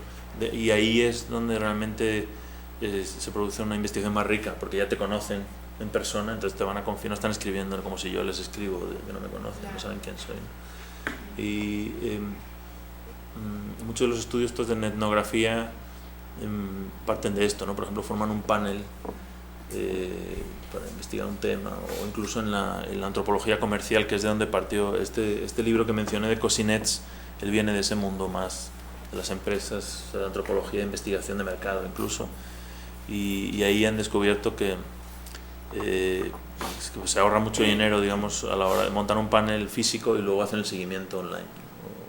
O en el caso de informados, hay algunos antropólogos que han estudiado, por ejemplo, grupos de danzantes de neoaztecas y este tipo de prácticas religiosas, no religiosas, culturales en México y en Estados Unidos, y también, o sea, van a visitarles y luego ya todo el seguimiento durante el año, y cuando llegan las fechas lo hacen por Facebook o por Skype. Sí, yo creo que hay mucho potencial para utilizarlo en investigación, aunque todavía hay investigadores que lo ven con reticencia, ¿no? El hecho de que o sea, es como información de segunda, esa que te dan por internet, o la entrevista por Skype en lugar de hacerla en presencial. En cuanto al aspecto legal, sí, obviamente deberíamos tener mayor asesoría legal. Tampoco queremos entrar, digamos, en otro terreno de asesoría individual, porque cada caso, siempre decimos, ¿no? Cada caso es distinto. Le referimos en este caso a las páginas de gobierno o a los consulados. Sería una cuestión de ver si hay para que no sea un buffet de abogados solos, sino que hay 4 o 5 opciones que les podamos dar en caso de que quieran solicitar. De hecho, hay abogados online también en Estados Unidos, donde uno manda cierta pregunta y por $20 o así te dan una respuesta personalizada basada o sea, como una primera iniciativa. De hecho, pero bueno, la complejidad de leyes que entran en las vidas de estas personas de ambos lados es muy grande, ¿no? Como para poder sintetizarla en un solo proyecto.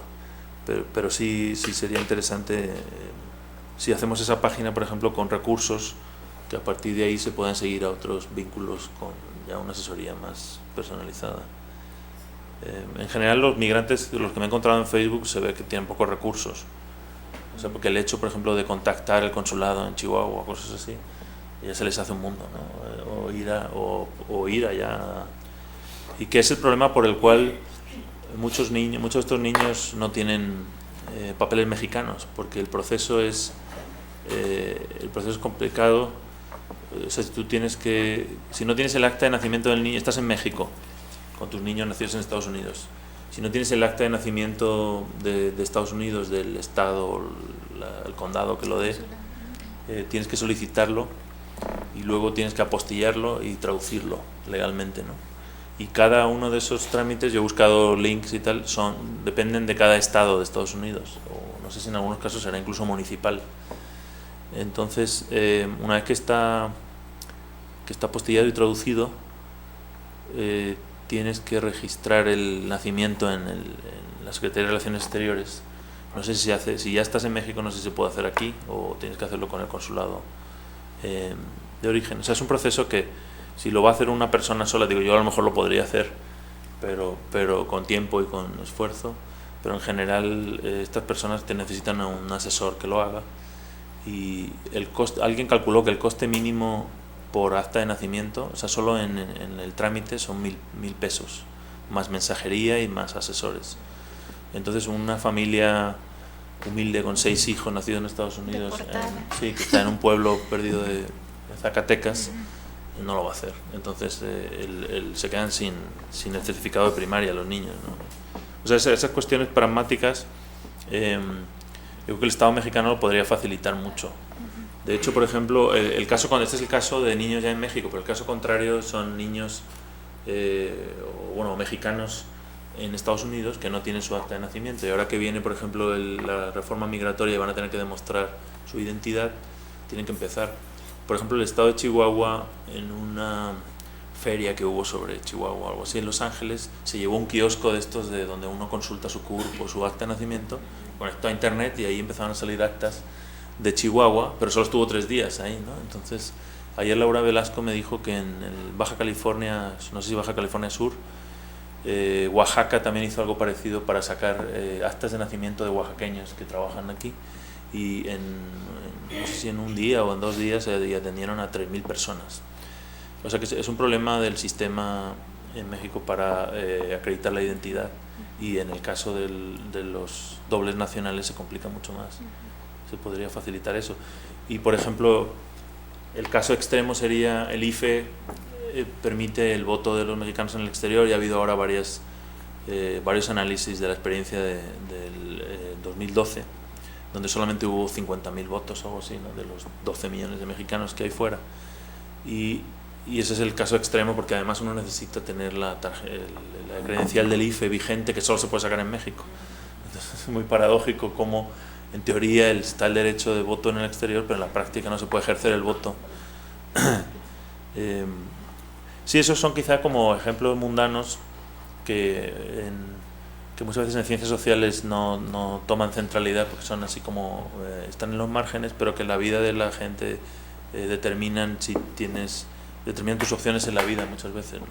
Y para muchos migrantes, en el caso por ejemplo latinoamericano en Europa, para ellos esas cosas son clave y las van aprendiendo por el camino. O sea, no es que tengan una estrategia de partida, sino que están en España y descubren que tienen derecho a esto y por las redes sociales se va propagando. Pero para ellos, de hecho, cuando entrevistábamos en Londres sobre la doble nacionalidad, les extrañaba un poco la pregunta: ¿cómo que para qué quiero el pasaporte español o británico? Pues para moverme. O sea, es obvio, ¿no? ¿Cuál es el uso pragmático? Lo que mencionabas del bilingüismo, sí, se puede dar en el caso de latinoamericanos en España, no tanto, aunque algunos niños sí se integran, por ejemplo, en Cataluña, en Galicia, en País Vasco, en otros idiomas, pero sí, en el caso del Reino Unido es una población bilingüe y depende de la edad, ¿no? Y del tiempo que, en el caso de México, Estados Unidos, que hayan estado en Estados Unidos o no, pero eso aparte del problema de que México no facilite la integración de los niños que retornan. O sea, no solamente legal, obviamente, en la escuela les marginan porque no hablan bien español, el profesor también los toma como, no solamente por el idioma, sino por sus modos, que no tiene respeto, etcétera. Hay un proyecto en el Colegio de Sonora, se me olvidó el nombre de la investigadora, Sí. Gloria Cidia Valdés, sí, y está muy interesante los capítulos de este libro, y también tienen un video que han filmado en escuelas, y se ve esta actitud de discriminación de los maestros hacia los niños y el retraso escolar que genera cuando debería ser lo contrario, ¿no? Que una población de 500.000 de niños bilingües sería un activo para el país, ¿no? Poder potenciarlos, y al revés, los que tienen un poquito de inglés y no se les ayudó en desarrollarlo, pues, también genera un problema. Y pues finalmente el tema que comentas de fuentes de información es muy interesante, porque ahí también lo que entra en contradicción es el concepto del Estado-Nación. Normalmente en los formularios uno pregunta nacionalidad, y si tienes dos, como en mi caso, ya he tenido un problema con el acta de nacimiento de mi hijo, porque con el registrador consular, el registrador del registro civil, o sea, el sistema está hecho para que solo tengas una.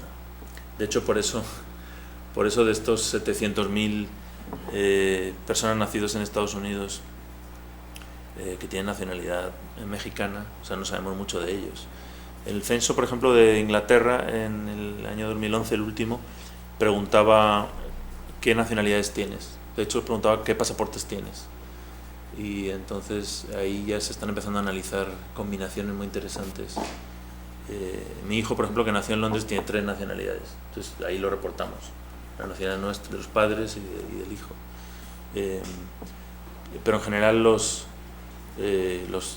las estadísticas administrativas están centradas en una persona, un país, una relación unívoca entre la población y el territorio, y ahí lo que va a empezar a salir también es el doble conteo de personas. No sé, si tú sumas las estadísticas que están basadas en nacionalidad, pues la misma persona está contada en 2 sitios. Pero sería muy interesante empezar a inculcar, no sé, en registros administrativos mexicanos o aquí en la frontera, ¿no? Que se pueda recoger quién tiene las 2 ciudadanías o no.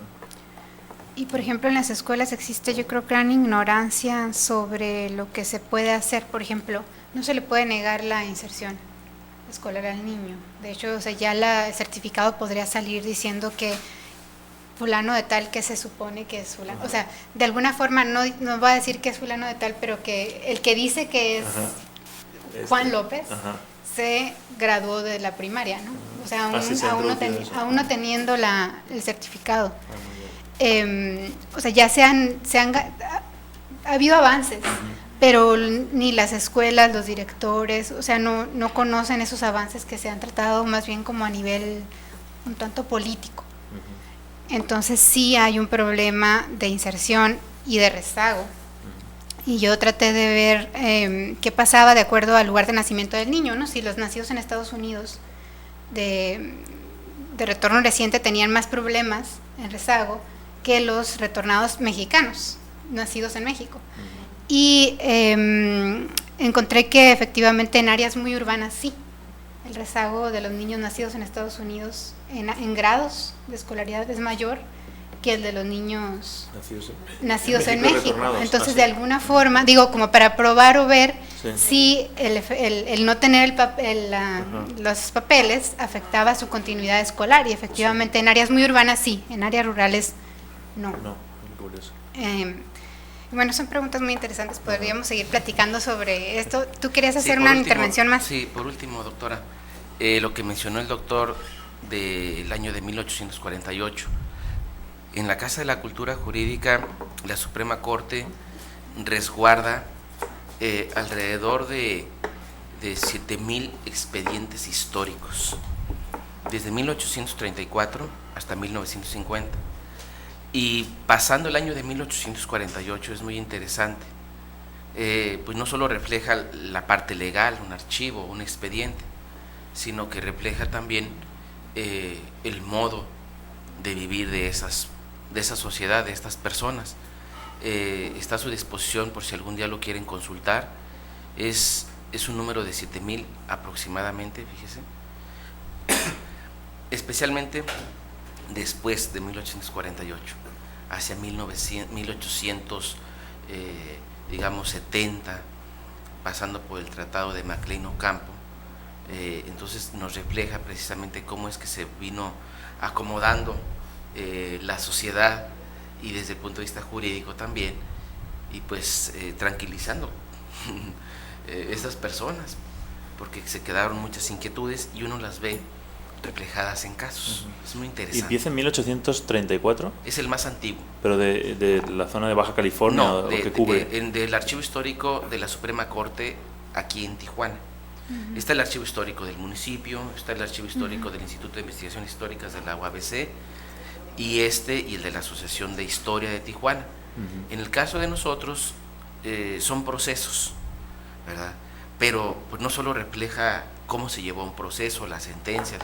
Ahí lo interesante son los alegatos, las pruebas, porque tenemos planos originales. Hay un asunto muy interesante, que en Tecate se movió la señal, o comúnmente denominada mojonera, sí, y donde pues se involucra desde el punto de vista jurídico el derecho internacional, en donde debería estar esa señal o mojonera. Pero también ese expediente refleja un mapa muy interesante, original de esa época, cómo va el trazo desde aquí hasta Mexicali, ¿sí? Pasando por Tecate. Estamos hablando de un trazo internacional. El otro día el historiador del municipio nos comentaba pues que esa línea en realidad no es la que tenemos, debe de estar más allá, sí, un poquito más para acá de San Diego. Pues sí, entra el debate, ¿verdad? Pero un expediente refleja muchas cosas, no solo la parte jurídica. Entonces está a su disposición, sí, por si les interesa, valdrá la pena tener esa experiencia de acercarse a documentos históricos. Igualmente, doctor, en la Casa de la Cultura Jurídica de Guadalajara, sí, de la Suprema Corte en Guadalajara, hay archivos, sí, históricos, ahí inclusive hay más antiguos, hasta el siglo XVIII, sí, o inclusive hasta XVII, ¿verdad? Entonces está a su disposición, gracias. Sí, esto que comenta el licenciado es interesante, porque en el imaginario de los fronterizos está el ¿por qué no? ¿Por qué no cruzar, tener hijos? ¿Por qué no ir a trabajar? ¿Por qué no usar los servicios? Si era nuestra esa parte del... Bueno, si tú platicas con un fronterizo, muchas veces te va a dar ese argumento, ¿no? ¿Por qué no? Si era nuestro, si se dividió. Haciendo referencia a la cuestión histórica. Claro. Sí, me hace fascinante lo de la línea. Ayer que me llevó Diana a verlo, digo, lo había visto muchas veces en fotos, pero ya ver ahí. Y lo mismo me pasó cuando fui a Ciudad Juárez del Paso hace mucho tiempo, una ciudad que era una sola ciudad. Incluso después del 48 siguió funcionando como una sola ciudad 50 años, ¿no? Hasta que ya se pusieron más serios, porque por aquí pasaba una frontera internacional, ¿no? O sea, al igual que el Estado delimita quiénes son ciudadanos y quiénes no, y pone una línea entre dentro y en el territorio, digamos, es también igualmente arbitrario, ¿no? Por dónde. Y ayer estaba entendiendo, ¿no?, que el río, por ejemplo, cruza la frontera, ¿no?, y desemboca en el otro lado, ¿no? Es totalmente aleatorio por dónde pasó. Pero yo creo que sí están en un lugar privilegiado para estudiar estas cuestiones también lo absurdo del Estado-Nación, ¿no? Y están ahí en el borde. Normalmente cuando se confrontan las diferencias, cuando se entiende uno cómo están construidas esas comunidades imaginadas que dice Benedict Anderson, ¿no? Como, hasta que no te enfrentas con el otro, muchos grupos étnicos, por ejemplo, no tienen un nombre o no tienen un concepto de sí mismos, es cuando está en contraste con otro, ¿no? Y aquí está ese contraste tan grande en torno a la línea, pero a la vez es un paisaje muy cotidiano, como decían algunos de ustedes, ¿no? Para nosotros es culturalmente y familiarmente pues es la misma zona, ¿no? La misma región cultural. Bueno, Pablo, te agradecemos que nos hayas visitado. Espero que no sea la primera vez, No, claro. sino que podamos tenerte aquí más seguido y continuar platicando sobre estos temas que, bueno, son de interés para todos nosotros. Pues sí. Y pues Sí. sí. Muy bien, sí, esperamos, bueno, el mes que viene sabemos si nos aprueban el proyecto, que sería de 2 años, pero iremos publicando cosas. El libro que mencioné tiene algunos de estos capítulos sobre México, Estados Unidos, pero sobre todo la comparación de Latinoamérica y Europa. Y también me interesa, aquí está mi email, o si no me buscan en Ciesas, cualquier cuestión, idea o sugerencia de colaboración, esas publicaciones que mencionaron, sí me interesaría también leerlas. Sí, así Muchas se gracias. acercan a Pablo y le envían tesis, documentos y de todo lo que platicamos aquí. Muchas gracias. Bueno,